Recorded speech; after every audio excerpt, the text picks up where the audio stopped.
Hello friends, you are welcome to Edu Search again. आज का हमारा टॉपिक है इनोवेशन इन रेलवे, यानी कि भारतीय रेलवे में नवाचार। नवाचार का मतलब होता है नई तकनीकों के माध्यम से चीज़ों को और बेहतर करना।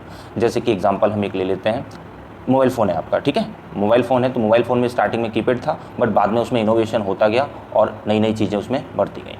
तो इनोवेशन का मतलब होता है कुछ नया लाना उसमें, है ना।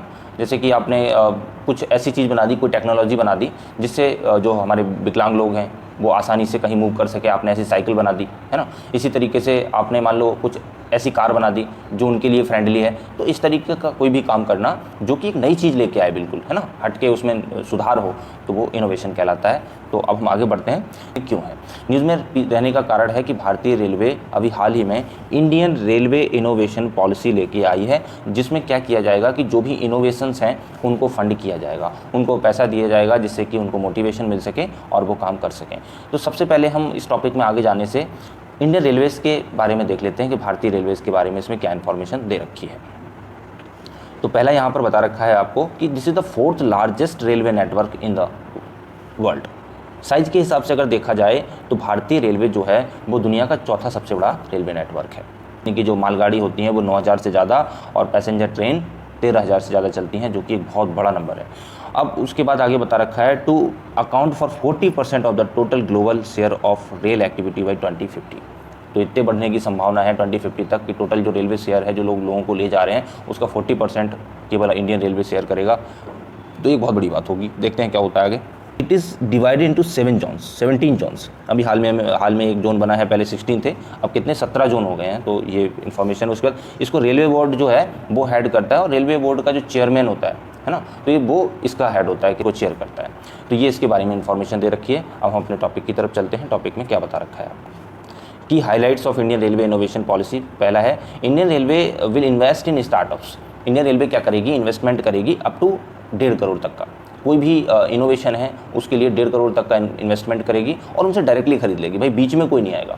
जो भी उनके टेक्नोलॉजिकल सॉल्यूशंस उन्होंने बनाए हैं, नई चीज़ें बनाई हैं, तो उनसे डायरेक्टली जाके उस पर्सन से, उस कंपनी से, उस फैक्ट्री से खरीद लेगी इंडियन रेलवे जाके, और मध्यस्थता इसमें कोई नहीं करेगा, मीडिएटर कोई नहीं होगा। और सबसे बड़ी बात तो यही है कि उनको 1.5 करोड़ तक की फंडिंग की जाएगी। इसका ऑब्जेक्टिव क्या है? तो ऑब्जेक्टिव है कि जो भी इनोवेशन हो रहा है उसको कॉस्ट इफेक्टिव बनाया जाए, है ना। उनको पैसा दे रहे हैं, इनोवेशन जो कर रहे हैं, तो उनको भी लगे कि उनको भी कुछ फ़ायदा हो रहा है और ज़्यादा पैसा उसमें खर्च ना हो, पेपर वर्क कम हो, और भी जो अदर गवर्नमेंट से परमिशंस लेनी पड़ती हैं उनके लिए ज़्यादा काम ना करना पड़े उनको। और उसके बाद क्या है, इम्प्लीमेंटेबल हो। वो चीज़ अगर बनाई जा रही है तो उसको आराम से इम्प्लीमेंट किया जा सके। उस इंडियन रेलवे के लिए मान लो कि अब आपने सुना होगा एक कवच ऐप बना था, है ना। कवच एक कोई तकनीक आई थी। तो कवच तकनीक में क्या होता है कि रेलवे अगर जा रही है और सामने रेड सिग्नल है, अगर ड्राइवर उसको ना भी रोके तो वो अपने आप उसको रोक देता है। इसके अलावा अगर ट्रेन की स्पीड ओवर स्पीड हो गई है तो वो अपने आप कम कर देता है। तो इस तरीके के चीज़ें आ रही हैं, नई नई चीज़ें आ रही हैं, तो उनको इम्प्लीमेंट किया जा सके। और उसके बाद स्केलेबल सॉल्यूशंस, यानी कि जो भी संभव हो सके वो सॉल्यूशंस प्रोवाइड इसमें किए जाएंगे।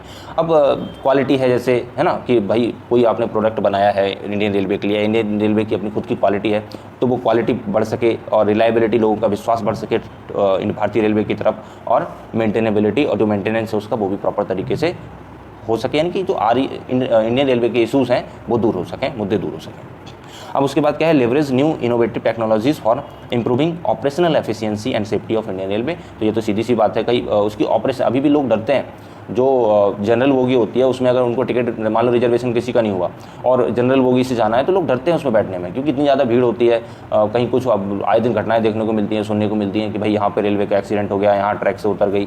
तो ये क्या है कि सेफ्टी की एक समस्या है और उसकी एफिशिएंसी की, ऑपरेशनल एफिशिएंसी की भी समस्या है। तो इनको भी दूर किया जाए, इसके लिए भी एक कारगर सिद्ध होगा। जो एनुअल बजट होगा इस पॉलिसी के लिए वो 40 से 50 करोड़ के बीच में रखा गया है। कितना रखा गया? 40 से 50 करोड़ के बीच में रखा गया है। और एडिशनल फंड, जो डिविजनल रेलवे मैनेजर्स होते हैं उनके लिए एडिशनल फंड की व्यवस्था की गई है, जिससे कि वो वहीं पर जहाँ पर हैं उन सॉल्यूशंस को निकाल सकें, उन प्रॉब्लम्स को सॉल्व कर सकें जो इंडियन रेलवे फेस कर रहा है। अब उसके बाद क्या है कि जो इंटेलेक्चुअल प्रॉपर्टी राइट्स हैं वो उनको प्रोवाइड किए जाएंगे। इंडियन रेलवे ने मान लो आपका कोई चीज़ खरीद ली है तो उस पर जो आपको IPR मिलता है वो आपको मिलेगा, है ना। ऐसा नहीं है कि इंडियन रेलवे का ही सब कुछ हो जाएगा। वो तो आपसे खरीद रही है, आपको पैसा दे रही है, बट आपने जो चीज़ बनाई है नहीं, तो उसके लिए आपको IPR भी इशू किया जाएगा। अब आगे बढ़ते हैं, आगे क्या दे रखा है, need for innovation in Indian railway, यानी कि भारतीय रेलवे में इनोवेशन की ज़रूरत क्या है। तो हमारा जो है ओवर स्ट्रेच्ड इंफ्रास्ट्रक्चर है, यानी कि आप देख रहे हो कि मतलब जितना हमारा रूट बना हुआ है, जितनी रेलवे से जितनी क्षमता है हमारे रूट की, उससे ज़्यादा हम उसको यूज़ कर रहे हैं। This is utilised more than 100%। 100% से ज़्यादा हम उसका यूटिलाइजेशन कर रहे हैं। मान लो वहाँ पर अगर दिन में 10 ट्रेन निकलनी चाहिए तो वहाँ पे 12-12, 13-13 ट्रेन तक निकल रही हैं। तो ये प्रॉब्लम है कि इसीलिए एक्सीडेंट का जो रेट है वो भी बढ़ रहा है। अब आप देख रहे हो ट्रैक तो उतनी है, ट्रैक तो बहुत ज़्यादा बढ़ा नहीं है ब्रिटिश गवर्नमेंट के पास से, अभी तक बहुत ज़्यादा डेवलपमेंट ट्रैक में नहीं हुआ, लेकिन जो पॉपुलेशन है वो तो बहुत बड़ी है ना। पॉपुलेशन के अलावा और आपकी जो रेलवे की संख्या है वो भी बड़ी है, ट्रेन अब 13,000 से ज़्यादा हैं और मालगाड़ियाँ आपकी 9,000 से ज़्यादा हैं, अभी हमने देखी थी। तो ये तो सब बढ़ी है, तो लेकिन ट्रैक उतना नहीं बढ़ा है, तो जो ट्रैक के ऊपर लोड है वो दिन ब दिन बढ़ता ही जा रहा है। उसके बाद है लैक ऑफ कस्टमर फोकस।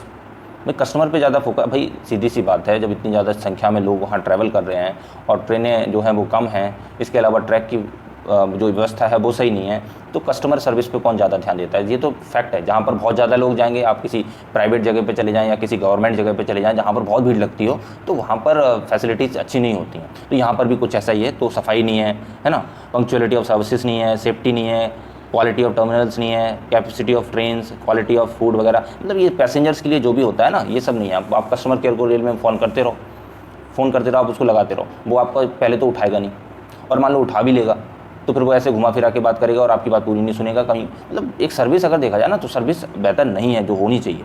उसके बाद है लो रेवेन्यू जनरेशन।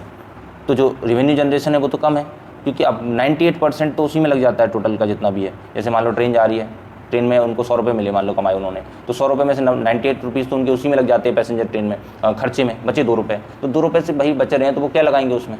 तो ये एक समस्या आ रही है। हाँ, फ्लैट वाला जो है, फ्लैट वाले से तो कुछ रेवेन्यू आ भी जाता है उनका, तो बट उससे होता क्या है, वो वहीं पे जाके टोटल अगर देखा जाए तो उनके बहुत ज़्यादा रेलवे के पास नहीं बचता है, जिससे कि रेलवे उसमें पैसा फिर से लगा सके और अपना काम कर सके। एंड आफ्टर दैट क्या दे रखा है, loss of passenger share to airlines. अब भाई टीयर 2 और टीयर 3, अभी जो आपने सुना होगा कि मोदी गवर्नमेंट एक योजना लेके आई थी, उड़ान स्कीम। तो उड़ान स्कीम के माध्यम से क्या था कि ज़्यादातर जगह पर अब फ्लाइट्स बहुत सस्ते रेट में उपलब्ध हैं, उसी रेट में है लगभग जितने रेट में आपका ट्रेन का टिकट होता है, या उससे थोड़ा बहुत ज़्यादा कम। तो कहने का मतलब यही है कि जब ये कर रहे हो तो एसी में एसी की जो टिकट्स हैं उनकी संख्या कम हो गई है, तो इससे भी उनको घाटा हो रहा है, क्योंकि लोग एयरलाइन को प्रेफर करते हैं, वो जल्दी पहुंचा देती है, जल्दी के अलावा वो लोग पसंद भी करते हैं, है ना, शौक भी होता है लोगों को उसमें जाना। तो एक ये है। उसके बाद सेफ्टी इश्यू है, वही अभी हमने देखे थे कि किस तरीके से सिग्नलिंग की व्यवस्था है, लोको पायलट्स जो हैं वो अच्छे से बेहतर तरीके से काम नहीं कर रहे हैं। तो ये कुछ समस्या है, जैसे कैजुअलिटीज़ बढ़ रही हैं, डिरेलमेंट बढ़ रहा है ना, अपनी पटरी से उतर जाती है, क्रॉसिंग सही नहीं है, अभी भी अनमेन्ड क्रॉसिंग जो लेवल क्रॉसिंग है ना, तो ये समस्याएं होती हैं। अब उसके बाद क्या है, ऑर्गेनाइजेशन रिजिडिटी, है ना। ऑर्गेनाइजेशन कैसा रिजिड है, पुराने जो ढर्रे पे चला आ रहा था वो अभी भी उसी पे चल रहा है ना। डिसीजन मेकिंग बहुत स्लो है उसकी, है ना। मार्केट ओरिएंटेशन इनएडुकेट है, क्योंकि गवर्नमेंट सेक्टर है भाई, किसको इसकी पड़ी है, अरे पैसा आ रहा है तो ठीक सरकार का, नहीं आ रहा है तो ठीक सरकार का, हमारा क्या जाता है, ये सोच होती है ना। जो ये सोच किसी को पीछे ले जाती है, तो ये पर्टिकुलर सेक्टर में ये सोच देखने को मिलती है, ऑर्गेनाइजेशन रिजिडिटी देखने को मिलती है। अब एफर्ट्स अंडरटेकन, अब इसमें क्या क्या एफर्ट्स लिए गए हैं वो एफर्ट्स हम देख लेते हैं। तो ये जो एफर्ट्स वाला पॉइंट है ये काफ़ी इंपॉर्टेंट हो जाता है किसी भी एग्जाम के पर्सपेक्टिव से, और मेंस के लिए तो बहुत ही ज़रूरी है, तो आपको पता होगा। सेफ्टी एनहांसमेंट के लिए क्या किया गया है, इसके लिए सेफ्टी एनहांसमेंट के लिए ब्रिज मैनेजमेंट सिस्टम लाया गया। ये एक वेब बेस्ड आईटी एप्लीकेशन है जो कि 24/7 अवेलेबल होती है। इसमें क्या है कि इन्फॉर्मेशन मिलती रहती है कि भाई पर्टिकुलर ब्रिज से कौन सी ट्रेन किस समय निकल रही है। तो ये है। दूसरा है आपका RFID लगाए गए ट्रेनों पर, जिससे कि उनको ट्रैक किया जा सके कहाँ पर जा रही है ना। उसके बाद है electronic interlocking in being adopted to enhance safety. Electronic interlocking लगाए गए हैं, जो ट्रेन के बीच में जो इंटरलॉकिंग होती है उसको इलेक्ट्रॉनिक किया गया है, जिससे कि वो मतलब ऐसा ना हो कि छूट जाए और सेफ्टी से कंप्रोमाइज़ हो जाए। उसके बाद क्या, automatic train protection system, that is called कवच, वो हम डिस्कस कर चुके हैं। कवच क्या है कि मान लो अब ड्राइवर है वो भूल गया उसको ब्रेक लगाना, तो वो अपने आप रोक देगी। अगर रेड लाइट है, रेड लाइट के अलावा सामने से ट्रेन आ रही है तो दोनों ट्रेनें अपने आप रुक जाएंगी। तो ये जो व्यवस्था है कवच में की गई है। इंफ्रास्ट्रक्चर अपग्रेड, तो इंफ्रास्ट्रक्चर के लिए क्या किया गया है, तो modern track structure consisting of prestressed concrete sleepers, यानी कि जो पुरानी व्यवस्था थी उसमें स्लीपर्स जो लगी होती थी, तो उनकी जगह पे क्या लाया गया है, उनकी जगह पर बेहतर जो ट्रैक है, ट्रैक को इम्प्रूव किया गया है। और इसके अलावा जो डेडिकेटेड फ्रेट कॉरिडोर आपने सुने होंगे जो मालगाड़ियों के लिए अलग से बनाए गए हैं, तो वो भी बनाए गए हैं, जिससे कि ट्रेनें जो लेट होती हैं वो कई घंटे खड़ी रहती हैं, वहाँ से मालगाड़ी गुजर रही है, कुछ गुजर रहा है, तो वो समस्याएं दूर हों। और इसके अलावा माइक्रो प्रोसेसर लगाए गए हैं ट्रेन में, जिससे कि जो management control and management system है ट्रेन का वो बेहतर हो सके। अब थर्ड है पैसेंजर एक्सपीरियंस इंप्रूवमेंट, यानी कि पैसेंजर के एक्सपीरियंस में किस तरीके से इंप्रूवमेंट हो, इसके लिए क्या किया गया है। तो उसके लिए आपने सुना होगा कि वंदे भारत एक्सप्रेस चलाई गई है, जिसे ट्रेन 18 भी बोलते हैं। तो ट्रेन 18 या वंदे भारत चलाई गई है, जो कि सेमी हाई स्पीड ट्रेन है और मेक इन इंडिया के थ्रू ये बनाई गई है। तो ये है। उसके बाद है सफाई पर ध्यान दिया गया है। आपने सुना होगा जब से 2014-15 से सफाई पर कुछ ज़्यादा ही ध्यान दिया जा रहा है। तो जो इंडियन रेलवेज़ हैं वहाँ पर भी दिया गया, चाहे ट्रेन के अंदर की बात हो चाहे स्टेशन की बात हो, है ना।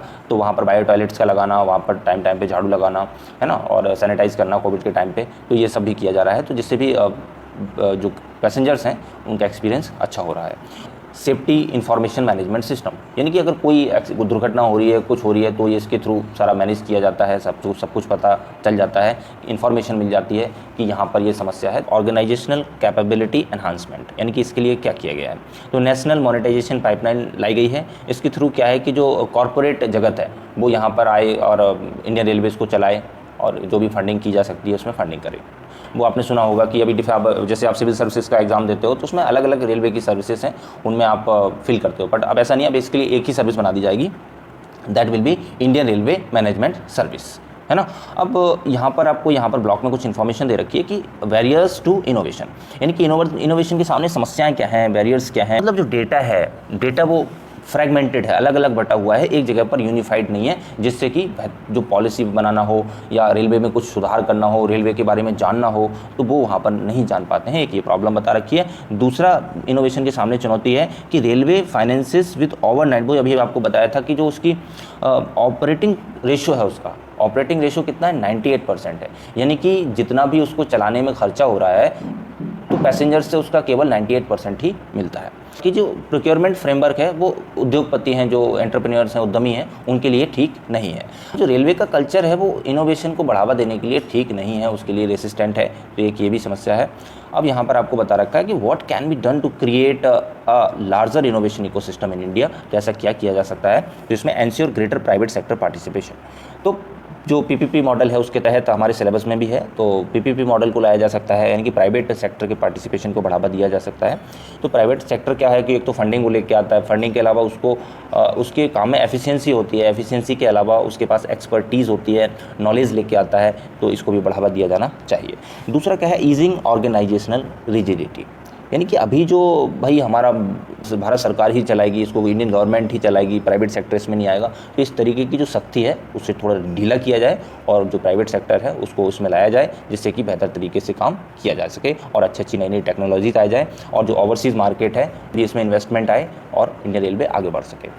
Integration with multi modal connectivity, यानी कि जो multi modal connectivity system, multi modal का मतलब है इसमें सड़क है, रेलवे है, एयरलाइन है, शिपिंग है, इन सबसे जोड़ के जो एक पूरा कनेक्टिविटी का मॉडल बनता है, तो उसमें रेलवे को भी अच्छे से कनेक्ट किया जाए, जिससे कि जो लॉजिस्टिक कॉस्ट है उसको कम किया जा सके। अभी तो भाई 12 से 13% जीडीपी की तो लॉजिस्टिक कॉस्ट ही आ जाती है, तो इतनी ज़्यादा नहीं होनी चाहिए, तो उसको कम किया जाए। और after that envisioning sustainable mobility and growth, तो हमेशा ये तो बात होती है कि डिजिटाइजेशन को इसमें बढ़ावा दिया जाए, है ना, ऑटोमेटिक चीज़ें हो जाए, इसमें एफिशिएंसी बढ़े रेलवे की, तो जो ट्रैफिक का फ्लो है वो अच्छा हो, यानी कि ट्रैफिक ज़्यादा कंजेस्टेड ना हो, तो ये सब, और एनवायरनमेंट को भी ध्यान में रखा जाए। तो ये सब चीज़ें जो है इसमें डिस्कस की गई हैं कि अगर इनके लिए काम किया जाता है तो इंडियन रेलवे को माना जाएगा कि वो अच्छे तरीके से काम कर रहा है। तो इस तरीके से हमने पूरा टॉपिक डिस्कस किया। आई होप कि आपको ये समझ में आया होगा। Thank you very much.